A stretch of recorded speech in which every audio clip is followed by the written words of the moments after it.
Jaipur via Kota. कृपया ध्यान आपको अहमदाबाद दिल्ली में आपका स्वागत। Lucknow Junction. ನಿಲ್ದಾಣದ ಕಡೆಗೆ ಹೊರಟಿರುವರೈ পরবর্তী স্টেশন নেতাজি ভবন। कृपया ध्यान दियो।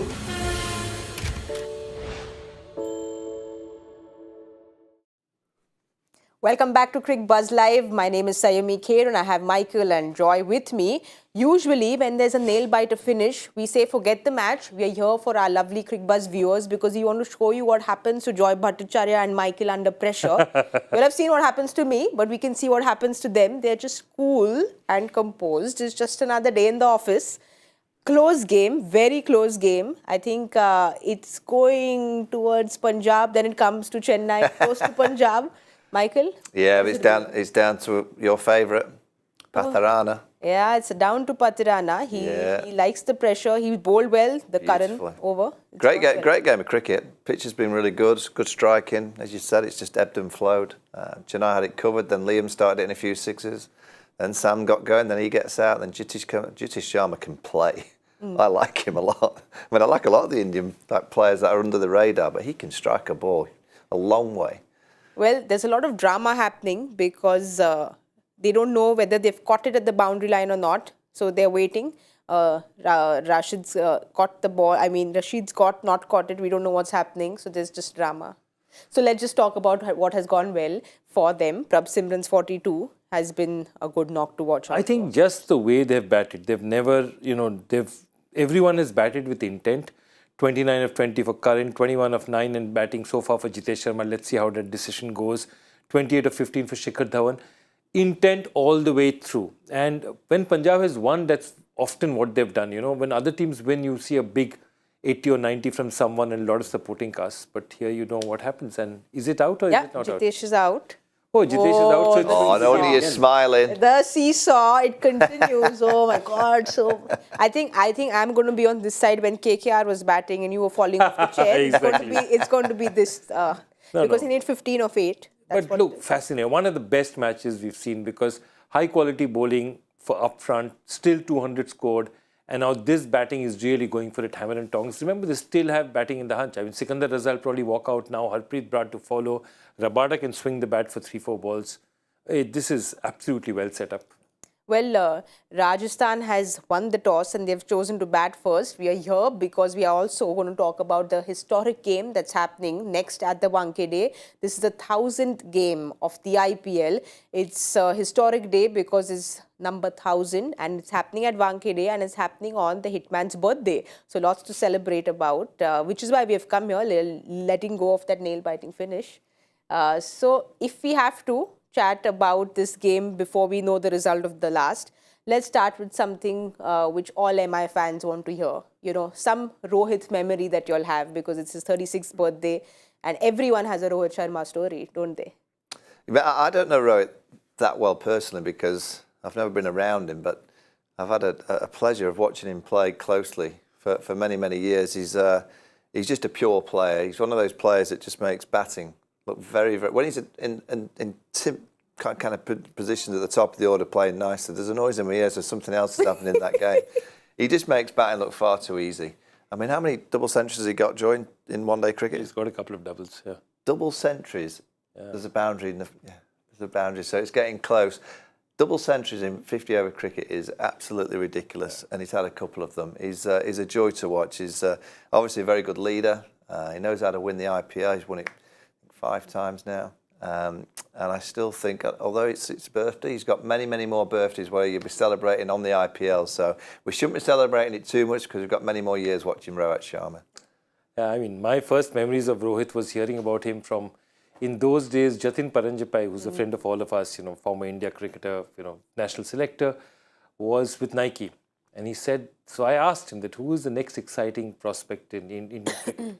And he says, there's this Bombay kid from the suburbs, Borivali, I think, called Rohit Sharma, who's absolutely superb.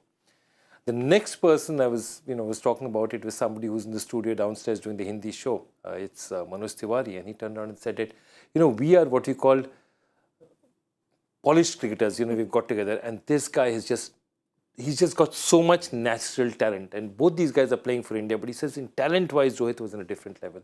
And I think that's what he does so well. You know, usually on a film set when Amitabh Bachchan's shooting, he reaches pretty much before anybody reaches. He's always has the time, and that's what Rohit looks like when he bats. It's almost like he's sitting and waiting because he just always seems to have those extra 15 seconds, which is huge. Yeah, it's, I think all great players just make it, as I said, look so easy in batting. It's not when the ball's coming at you 90 odd miles an hour to think you've got all the time in the world just to caress it down the ground or play the or just flick one off the hip or play that pull shot that he plays as well as anybody. Yeah, time at the crease and just calmness. That's what he kind of, it always comes across that he just seems to be this very calm character. Well, yeah, think about one more thing. Okay, you know, you see Rohit today, you think integral part, the test captain. When does he make his international debut? 2007, okay. When does he make his test debut? He makes his test debut after Shikhar Dhawan in 2013, gets a century on debut. And I remember he was doing this show with, producing this show with Jemima and Smriti where they were interviewing yeah, Rohit. I remember that. And he turned around and very calmly said, he said that, you know, what I've really wanted was to play test cricket ever since I wanted. And for all that I played in international cricket, I never felt what I did was enough till I played test cricket. So I know, so we were talking about young players and he said, I know what it is like to wait for things to come to you. And I think that was great. You know, well, with Rohit Sharma, we all love watching him bat, but there's something which I love watching just as much as his post-match presentations. They should have a documentary on Netflix, Amazon Hotstar, documentary on Rohit Sharma's post-match presentations. He's hilarious. Let's have a look at the playing 11. Rajasthan first. They will be batting first. This is their batting team. So Trent Bolt comes in. That's no surprise there. So Adam Zampa's out. Bolt comes in for Wankhede against MI. No surprise there. Yeah, no surprise at all. You know, and they played so well in the last game against Chennai, batting first, getting that high total. And it was all down to that combination at the top. They got off to a really good start. Jaiswal was magnificent. You know, he's my new favourite. He just plays. I didn't realise he'd scored so many first-class runs. Oh, you know, he scores 1,300 or something ridiculous. And I know he's got huge aspirations of representing his country very, very soon. So I'm really excited about seeing him bat on what is usually the best pitch in the tournament with Bangalore. It's just a pure batting wicket, bit of bounce. Butler's been quiet, even though he's scored a few runs. I still don't think Butler's been at his best this year, and this pitch might just get the best out of him. We'll have a look at MI's playing 11. They have a few changes as well because I think Arjun Tendulkar is out for Arshad Khan and Archer comes in as well. This is Mumbai's bowling 11. So we will see that batter sub later in the day. Yeah, this is a standard 11. Arjun will feel a bit hard done by, but I think what they were looking for is to say what they can make. This is not about personalities now. The stage of the tournament that Mumbai is in, they desperately need this win. This is really a make or break game for them. And therefore, if they can do two things happen. One is that, getting a win here. Secondly, beating a team like Rajasthan, they need to beat a big team and feel that they belong in this tournament. And right now, they haven't yet got there. And the good thing, Jofra Archer's back. Yes. That's a real good sign because I know Chris Jordan had flown in as a replacement potentially for Jofra if he did not play tonight. So it's really good news for Jofra that he's out there playing. Hopefully he comes through it. Hopefully he bowls well. And hopefully that elbow in the morning's not got any problems because when you're injured as a player and you go through, going to see specialists and you get injected and, they're kind of working out what's wrong with you. You as a player, it's horrible, So for him to be back on the field, I hope he bowls nicely and I hope he gets through without any pain in that elbow. But you feel he's 100% fit because he went in, did a little surgery and then he's come back. So he should be 100% fit for today's game. Look, one is about, physically being fit. I'm sure that if he's playing physically, he's all there. But, not match practice, mentally you've not played for a while. There are a whole lot of factors. So it's again a very important game for him because, he really has not looked like the Jofra we've seen, playing for England or for 3 required off 1 delivery. Yes, 3 of 1. I'm keeping a tab on my nervous? Cricbuzz app as well because, you know, I'm listening to Archer and all the Rohit stories, but we also have to keep a tab, 3 of 1. But again, with Archer, there's been that death over problem for MI. So just considering his experience comes in, that should be a big help and big boon. Oh, Jofra Archer at his best is up there with the best in T20 cricket in any format. So he's just got that ability to bowl quickly. He's got the ability to bowl all the different variations. He's a wicket taker. You know, so he can get wickets at the top, in the middle, or at the back end of an innings. He's world class, you know. But it's just he's got to feel confidence in his body, you know. And the only way that you get confident in your body is by playing and going through, you know, the odd game where it feels painful. You know, when you haven't played for such a long period of time as a bowler, it must be very painful. Even in areas that, you know, you've not had injuries. It's just it's a hard job. It's not an easy job being a bowler. So he might have to go through a little bit of the pain barrier. He might have to understand that his body's never going to feel 100% again. I think he's had 5 operations on that one elbow, so there'll be a lot of scar tissue around the elbow. So he's never going to feel as it was many, many years ago. And it's just down to the individual to get used to understanding that it's just a different feeling. It's a different feeling going forward. But I'm like that with Jofra. I just hope he stays fit. I want to see him play for England and obviously franchise teams around the world for many, many more years. Well, he's playing against his former team, Rajasthan, and Trent Bolt is playing against his former team, MI. So there is that swap that's happening. But, you know, when you play against your former team, you almost feel like, okay, you didn't take me, let me show you what I can do. You know, you feel that? Yeah, it's part that. But remember, I think by this time, for Jofra, definitely it's not that because, you know, MI picked him in a year where he was injured and they knew he wouldn't play that year and they still took a chance on him. Sikandar Raza has just hit a 4. I just want to tell you, it's over. Sikandar Raza has hit a 4. Oh And dear, history's been made. Well, this is the first time that Chennai has lost a game, a day game when they've batted first. So because it's a historic day, 1000 match, Chennai is losing. We just want to add to the history. And I just want to say, we were all talking about this Kings 11 team who everyone writes off and they all come back and they do it every time. Well, that batting performance by Punjab was very much a Trevor Bayliss batting performance. His teams always play in that fashion. He did so well with England for many, many years and got them playing really aggressive. So that is a big chase. Oof. That is a great chase. And everyone came to the party. And it clogs Punjab on 10, Chennai on 10. Yeah, it's a close one now. Mumbai win tonight, they go to 8. They'll go to 8. 8, so it's just starting to... Mumbai have to win tonight. So there is just that middle of the table just becoming a little topsy-turvy now. And people looking at Chennai, Punjab and saying that, okay, yeah, we need to think about these That's guys. a massive win because I don't think anyone... We didn't expect that today. Chennai batting first, getting to 200, spinning wicket... MS Dhoni. He didn't spin so much. No, he didn't spin as much. MS Dhoni, he knows how to win there. The crowd are going bonkers. He hits 2 6s towards the back end. That is a big, big win for Punjab. Well, a twist to the script which we didn't expect. We'll chat about that a little more, but let's get back to MI's game against RR because, well, you know, we need to move on in life. Things happen. We have to move on and chat about I don't want to move on. I want to talk about this Punjab game. I like Trevor Bayliss. I've worked with him for 3 years. I want to talk more. No. I think it was because the Jinka didn't do anything. No, guys, we'll talk about it. We'll talk about it in the post-match. We should now talk about today's game because we have to talk about your new favourite, Michael. Yeah. We have to talk about the 2 Js which have really stood out, is Jaiswal and Jurel. Michael went and told us that Jaiswal is somebody who is his new favourite. Yeah. And he went and told Jaiswal that. So today, Jaiswal's going to remember that and play for Michael. Yeah. Well, I hope not. I hope he just plays like he has been playing. But Jurel, Michael, I had breakfast with Joe Root and he was so complimentary of Jaiswal and Jurel. He said they are serious talents, serious players that he has no question that Jaiswal will be in the Indian side within the next year or so. But just look at that run rate. 304 at an average of 38, batting at almost, 148 and 44s, 10 sixes.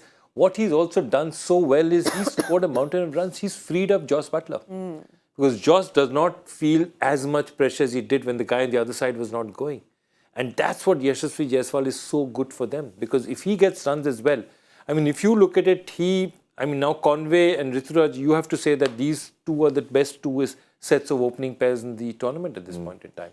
Well, I guess every teacher wants to see their student do well, and that's what it's been, because Joss Butler will be a very happy man to see what Jaiswal's doing. The other day, actually, Michael told us a very interesting story that Jaiswal's got, I believe, a tattoo on his arm. So every time on both arms. On both arms? Yeah, oh, yeah. wow. He believes on both arms. Oh, so maybe we'll see more switch hits today, because he'll see it from Well, both he goes either way, doesn't he? He goes that way, he goes on the onside as well, over extra cover. He's got pretty much everything in the locker. Well, there's someone that Butler spoke about and said that he rates him up there is Jurel. He's someone who's been very impressive this season. And he said something which was just really cute in the last match when Dhoni ran him out. He said, that's all right. 20 years down the line, when I see the scorecard, I'll say, wow, Dhoni ran me out, which I find just so sweet. But that's one thing that we don't realize what the IPL does. Before the IPL came around, players like that, and Dhoni, remember guys like Dhoni, because India had such a busy international calendars, guys like Dhoni and all wouldn't play too much domestic cricket. So you could play 10 years of first-class cricket and not play against a Dhoni or a Rohit Sharma or any of these big guys. Here you're playing in the IPL against them, against the Dhonis of the world, and you know, you're sharing a dressing room, you're walking up, they have enough time to talk to you after the game.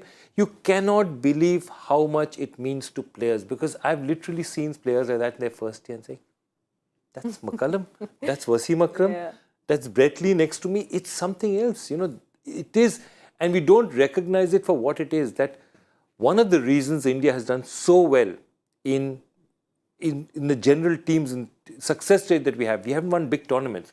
But our general success rate in Tests, ODIs and T20s is exceptional, is because so much young talent is getting exposed so early with this tournament. But I do think for India to go and win World Cups overseas, send them abroad. Yeah, Jaiswal should be coming to play in the UK.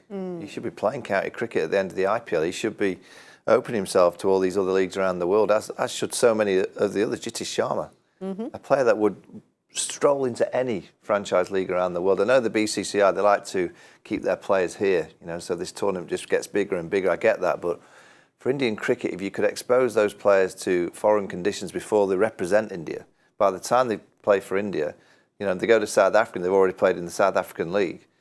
When they play for India in South Africa, well, I've been here before. I've been in these dressing rooms, I've been on this pitch. It will really further the Indian cricket team going forward. So, and I'd love to see them. I see them for 2 months every year, and I thought, oh, fantastic. I want to see a bit more of them. Yeah. Well, Joy, you were not here, but Michael has got a new thing going in Cricbuzz, which is a white cap. So we're giving white caps to those, like the orange cap and the purple cap. We have a white cap for someone who comes in. Surrenders? No. Okay. No. So someone who's a star death over player is what, because Michael said it's a really valid point, is no one gives them enough credit. So Jurel is someone who's, well, up there when it comes to the white cap list. Yeah, it's the last 5 overs. Last 5 overs, coming out and striking. Just look at those numbers. He's a terrific player. He's just got that ability to hit fours, hit sixes. Look at the strike rates on those. Right, 226 against Chennai, 212 against Bangalore, 266 against Delhi, 213 against Punjab. That is impacting the game. That's making a huge momentum shift. Even that 8 off 3 deliveries. You know, you're strolling out there, you're facing 3 deliveries, you get 8 for your side. No, look, he's just superb. And I think that's the thing, the eye of being able to adjust in so fast, because, I mean, it's almost inevitable. You know, you require 1 or 2 balls to, you know, start getting going. Even Dhoni requires a ball to get going. I mean, this guy seems to be going from ball 1. I mean, that ability, it's a combination of great hand-eye and absolutely nerves of steel, because you're walking in pressure cooker situations. So no, he's a star. And again, he fulfills something which Indians haven't produced well over time. And in fact, today we have seen 2 examples of, 2 players who are potential India finishers. You know, what Dinesh Karthik, would, a role that he'd been given in 19, 20, 21, that, okay, finisher. Dhruv Jurel and Jitesh Sharma are 2 guys who bat that number 6 beautifully. Well, we haven't congratulated Michael. Well done, Michael. So first and foremost, Michael. If only you had listened. Yes, so that's what I told him. I said my life lesson has been that today I have to get more risky in life and listen to the older and wiser people. So I'm going to do that. Older. I'm going to do that. She keeps saying the older. Older. The wiser people, but well, older and wiser. So let's start with the winner. Your prediction at the 10 at the first innings. Wankhede, oh. I mean, it could be Well, your two favorites are batting. 210. Ooh. Ooh. Interesting, because I have a feeling they'll go hard because they know that Mumbai's strength is batting, so they have to put serious number of runs on the board. So I'll go 199. So I'll hold the other side. Now you've got. Here we go. I'm just pushing her to go one way. Are you going to go what? No, she wants to go 205. 195. She wants to go 205. He's told but me to she's- take the risks in life, so I'm going to go higher. Okay. Is that right? That's You your said- call. you Are you, said are take you the playing for the risks. team? But you said be risky, Michael. I'm trying to become Well, a we've good got student. 210, 199. 199. So if you went 190, we kind of got more covered. Okay, I'm going to listen to the visor. But I personally, if I was making the call, I'd go 220 because I want to see more runs. But it's just your call. Okay, so my He's teacher- messing with your my head. teacher's He is confusing messing me. with your head. He's What do you messing think? with Okay, man, what's your last confusing call? me. What's your last? I'm going to go with 220. Yes. Uh, yes. I'm going to do that because Michael told me that I should take more risks, and I'm going to take the risks and see what happens. It's just What? that. So can you now make out why he was England's most successful Test captain? How he just messes with your head. I can imagine him going up to opposition but batsmen we're in and the saying that, same team. I know. I like the way you're batting. You're really hitting our spinners. You're enjoying yourself, and telling Monty Python, say, pitch it up. He's going to try and whack you. But we're the same team, Michael. I wouldn't do that. We're the same team. I used to always say to the opposing, like, it's a swingy day. Swingy day. I never used to like. I just say, look at the cloud. I won't want to bat today. It's going to swing. And then you get to toss bat first immediately. Yeah, absolutely. Yeah. Thank you very much. Well, we'll wait and see if Michael is being a real team man or he's being, the I'm not tricky batting. team It's man. the Butler and Co are batting. We're just like making. Yeah, we're nice just playing the predictions. game, but we'll see. We'll see, Michael. This one's now on your shoulder. I did tell you 190. Yeah, but you also said 220. I said if you take him really risky. But I said Okay, guys, 190. this is. I'm very, very messed up. I need to have some caffeine, I think, because Michael's completely confused me. I don't know where we're going to go. We'll wait and watch what happens. But you all don't forget to join us at the 10:00 point at the Cricbuzz Combox. Jaipur via Kota. कृपया ध्यान आपको अहमदाबाद दिल्ली में आपका स्वागत ನಿಲ್ದಾಣದ ಕಡೆಗೆ ಹೊರಟಿರುವ ರೈಲು পরবর্তী স্টেশন নেতাজি ভবন। कृपया ध्यान दो